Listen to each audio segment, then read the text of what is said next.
Oi, Nácio. Olá, Leandro. Tudo bem? Tudo. Uma curiosidade. Sempre quando se fala em história da filosofia, normalmente se começa pela Grécia. Há alguns Sim. livros que começam, colocam outros lugares também, mas normalmente é pela Grécia.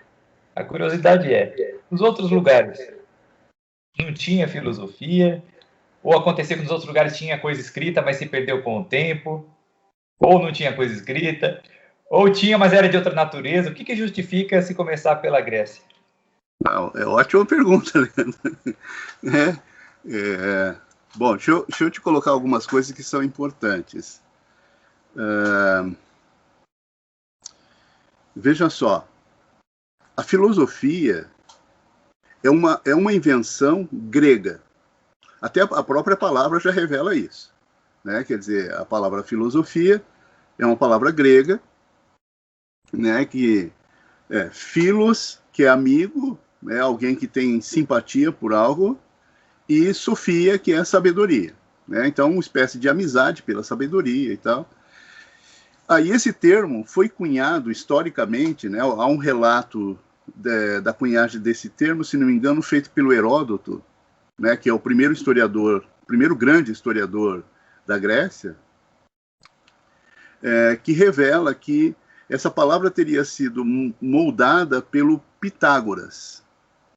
O Pitágoras estava viajando por algumas regiões da Grécia, né? E um determinado rei, ao recebê-lo,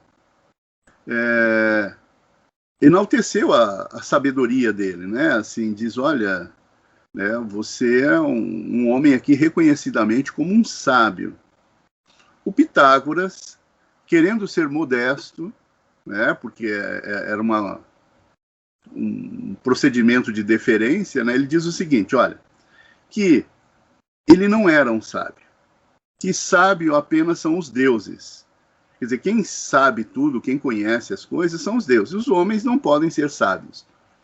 O que ele poderia ser, no máximo, era um simpatizante da sabedoria, um amigo da sabedoria. Né? Então, um filosófos. Né? Quer dizer, eu não sou um sófos, um sábio, mas eu sou um filosófos. Né? Bom, essa palavra depois vai ser usada e vai se consolidar como a designação dessa, diria, essa invenção grega com Platão. O Platão é que usa essa palavra com mais frequência, né? Para designar aquela condição, né, do indivíduo que do indivíduo que se dedica, né, com afinco, com apreço ao conhecimento, né? Bom, então nesse momento é cunhada a palavra, ela depois, né, vai se desenvolvendo no sentido de ser adotada por outros indivíduos, né, para designar esse tipo de dedicação, né, dedicação ao conhecimento, e ela vai adquirir contornos muito próprios. Só que esses contornos são determinados pela circunstância cultural da Grécia. Né? Veja só, né, é possível que tenha existido filosofia antes? É muito difícil de dizer. Provavelmente, o mais provável é que não. Por quê? Né? Veja, a Grécia teve condições muito especiais que permitiram o surgimento da filosofia.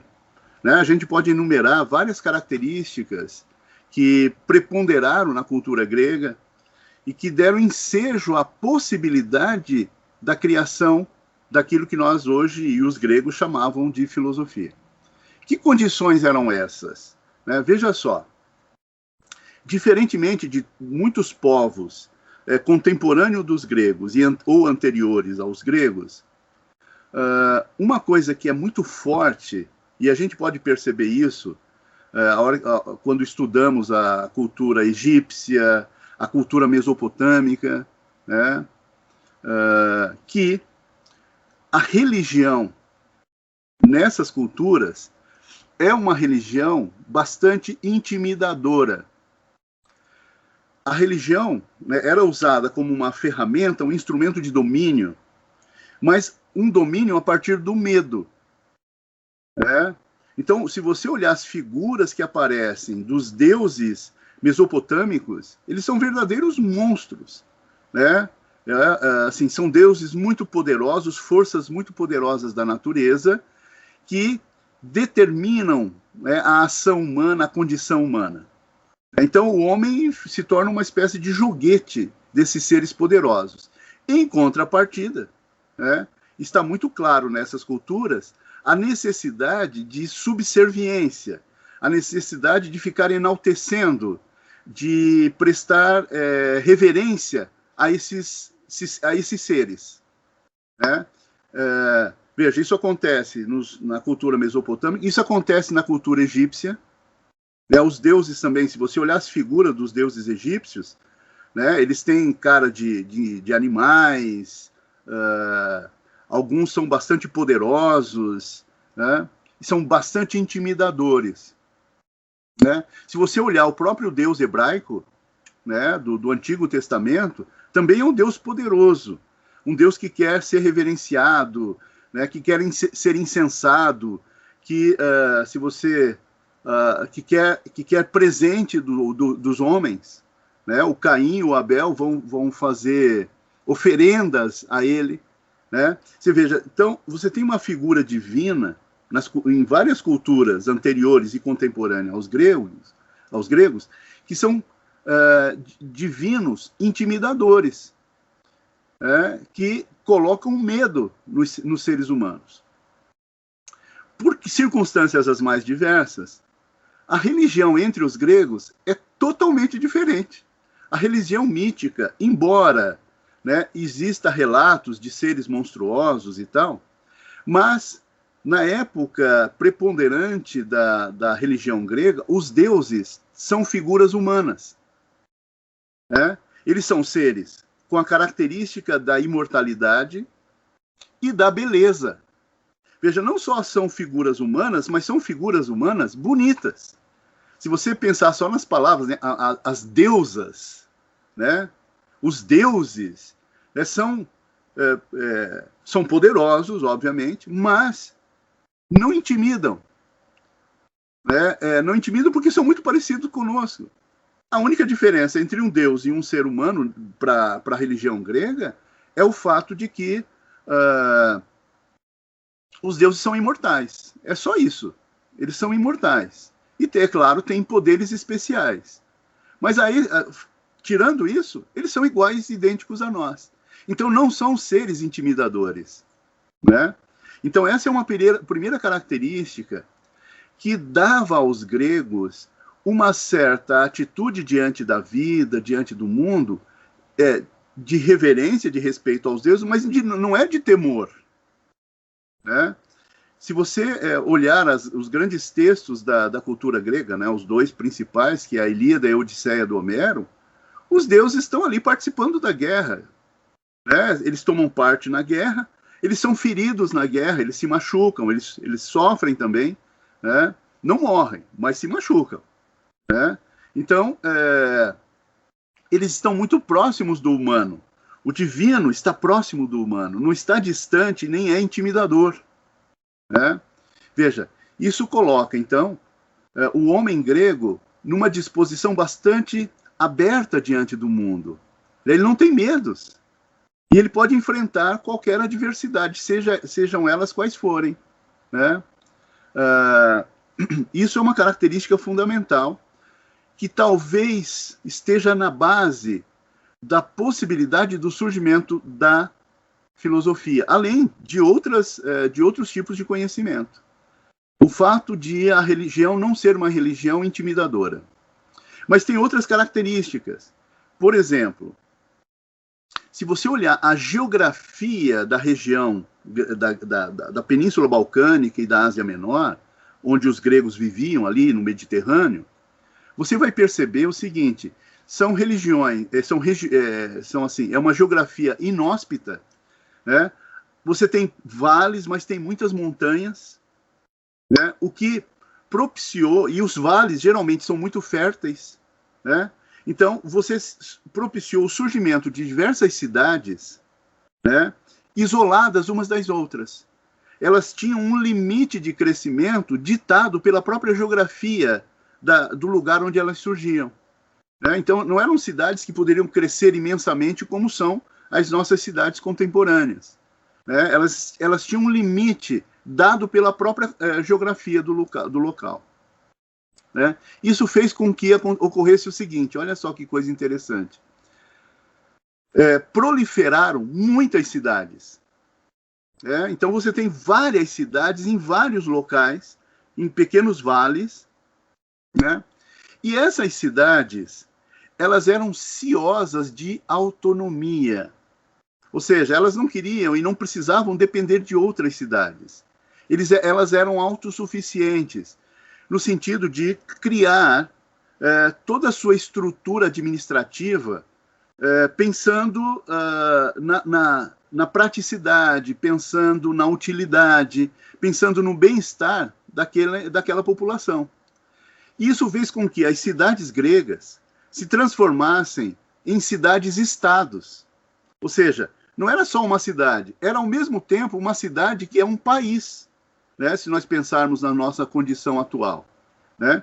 Então você tem cidades-países pequenas, né, pequenos países, tá, com uma autonomia muito grande do ponto de vista legislativo. As leis, as regras de convivência, as regras de punição, todas feitas individualmente.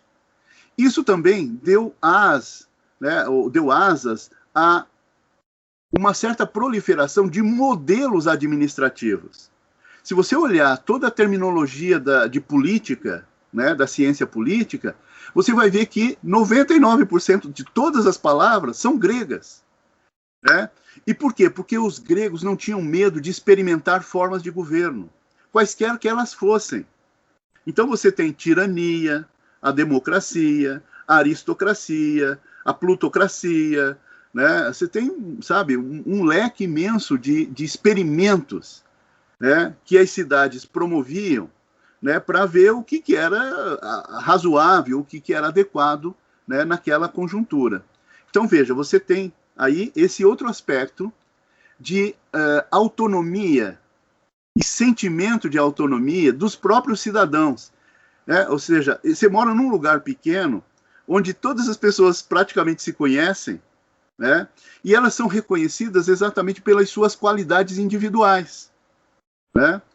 E essa independência em relação a quem quer que seja. Quer dizer, a cidade discutia os seus problemas, né?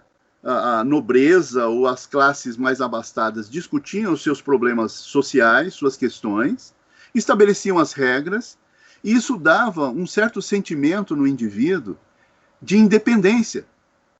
Né? É diferente de você morar num país continental, né, numa sociedade muito grande, onde você é completamente desconhecido. Né? Você não interfere no destino da política, né, da sua sociedade. A interferência, se houver, é muito pequena. E também existem condições extremamente adversas para você poder interferir. Né? Na sociedade grega, não. O indivíduo, um belo dia, acordava com uma ideia legal na cabeça, ele ia lá em praça pública, chamava o pessoal e falou, olha o que eu pensei, vamos colocar isso em prática para testar? E, às vezes, conseguia. As pessoas topavam. Né? Então, veja, você tem aí uma condição também especial, que não existe em nenhuma outra cultura anterior. Tá? Então, você tem, na Mesopotâmia, você tem lá um imperador, você tem lá um rei, né? E o rei é poderoso. E você não tem autonomia nenhuma. Ele faz as regras. Se você pensar no Egito, né, também. Né, você tem lá o faraó né, que tem um poder absoluto. Ele chega a ser identificado como um deus. Né?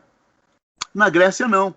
Você conhece quem está administrando, você vai na casa do indivíduo, você conversa com ele, você encontra ele na praça, no bar, né, na piscina. Quer dizer, você está muito próximo das pessoas que têm grande poder dentro da sociedade. E elas discutem com você com grande liberdade. Né? Aí surge uma outra característica, ou se manifesta uma outra característica. Os gregos eram muito curiosos. Né? E foi criado nesse caldo de cultura, né, de autonomia, de independência, um gosto muito grande pelo debate, pela discussão, pelo confronto de ideias, né, por conhecer a ideia do outro, um respeito muito grande por isso, né? Então, os gregos debatiam as suas ideias, quaisquer que elas fossem, ideias sobre o mundo, ideias sobre a vida, né, ideias sobre a cidade, ideias sobre os homens. Né? Então, você tem uma cultura onde as pessoas conversam, né? E veja, você aprende isso desde criança. Você vê o seu pai, sua mãe, sei lá, seus parentes discutindo em casa, discutindo na rua, debatendo, apresentando ideias diferentes, conhecendo ideias diferentes, né? Veja, junte isso, né? Liberdade, sem receio de temor dos deuses, autonomia, independência, gosto pela discussão, né? Veja, e tem outras circunstâncias também. Essa curiosidade dos gregos, né, e o fato de haver muitas cidades espalhadas por diversos lugares, fez com que os gregos também viajassem muito pelo Mediterrâneo. E eles gostavam de conhecer os povos estrangeiros, né, os egípcios. Só para você ter uma ideia, existe uma cidade grega dentro do rio Nilo, né, que é a chamada Tebas do Nilo, que era um lugar onde os gregos mantinham uma cidade, né, que tinha contato direto com os povos egípcios, né, com a cultura egípcia. Tá? Então, eles conheciam, eles tinham muita curiosidade com isso. E várias outras regiões. Né? Então, eles conheciam, gostavam de conhecer, apreciavam. Né? O Império Persa, por exemplo, existem várias cidades gregas na Ásia Menor que tinham contato direto com o Império Persa. Então, com os conhecimentos, com as informações, e isso circulava entre essas comunidades gregas, essas cidades gregas. Né? Então, você tem aí uma série de condições muito especiais que não existiam antes e que depois não vão existir da mesma forma nas sociedades que se seguiram. E por isso, talvez, né, nessa circunstância muito especial, é que surgiu a filosofia. Né? Veja, é uma invenção absolutamente extraordinária do ponto de vista cultural. Não teve filosofia, nós poderíamos dizer, ao menos na mesma forma antes. Veja só, se eles criaram isso, né, criaram o que é a filosofia, eles traçaram os contornos do conhecimento filosófico do que seja a filosofia. E o que nós fazemos? O que a história faz? A história pega esses traços específicos da filosofia e compara com produções eventualmente similares que tenham havido na Índia, na China, né, em outras regiões onde haja registro, né, e diz, bom, será que isso se parece com a filosofia? Né, de fato, né, tem algumas semelhanças, mas são coisas totalmente diferentes. Por isso é muito delicado você falar, por exemplo, de filosofia da Índia, ou filosofia indiana. Né? Existe com alguns traços de filosofia, mas não é rigorosamente da mesma forma que era na Grécia. Né? Então, na China, existe traços de um certo tipo de cultura que pode ser semelhante à filosofia, existe, mas não tem as mesmas características.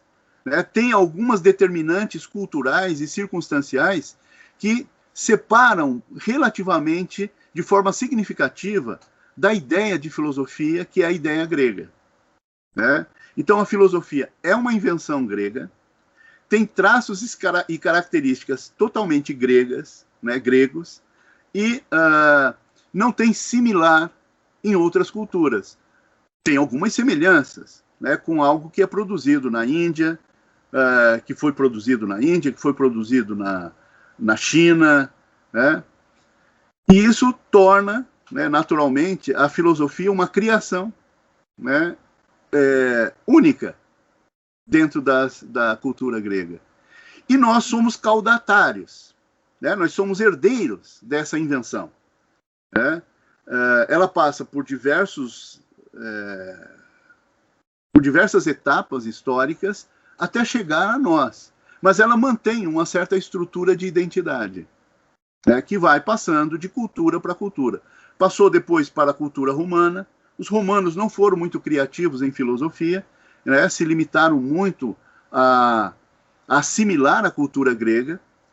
Na Idade Média, entra um ingrediente novo, né, moldando a filosofia desse período, que é o cristianismo, né, ou eventualmente o judaísmo e o islamismo, né? E na modernidade, a partir do século XVI, poderia dizer assim, novos traços são colocados dentro da filosofia, né? Mas ainda mantendo o paradigma, o modelo, né, grego, né? Então, nesse sentido, né, a filosofia é uma invenção grega, né? E nós temos que aprender a filosofia como ela foi criada, né, com aquilo que a caracteriza, com aquilo que a especifica, né? Bom, não vou poder deixar de fazer uma comparação. Você explicou que o fato de lá na sociedade grega haver mais inclusão, mais democracia, mais participação, levou a que ela produzisse essa riqueza que é a filosofia. Sim. Estudos recentes, como o do professor Douglas North, o professor Acemoglu, o Robinson também, tem um livro que é Por que as Nações Fracassam, né? E tem outras obras também, como Origens Econômicas da Ditadura e Violência e Ordens Sociais. São todas obras desses autores. Eles fazem análise, eles analisam o nível de participação, de democracia e o nível de desenvolvimento da nação. E eles perceberam que muitas vezes a única diferença que há entre as nações é o nível de participação das pessoas. Quanto mais igualitária e mais participativa é a sociedade, mais ela é próspera, mais ela é rica, mais ela pode até ser feliz. Porque aí você permite que todas as diferenças trabalhem juntas e criem, cada um com o seu potencial, com a sua capacidade, contribuam para o bem comum. Sim, sim. Enquanto sociedades desiguais, qualquer ideia nova representa tirar poder de quem tem ou piorar a situação de quem está bem, né? Às custas dos outros, lógico. Sim. Então, isso acaba travando o desenvolvimento da sociedade. Sim. Então, é excepcional como isso daí pode ser realmente a efetiva razão de ter surgido na Grécia e não em outros lugares. Isso. Muito bom, né?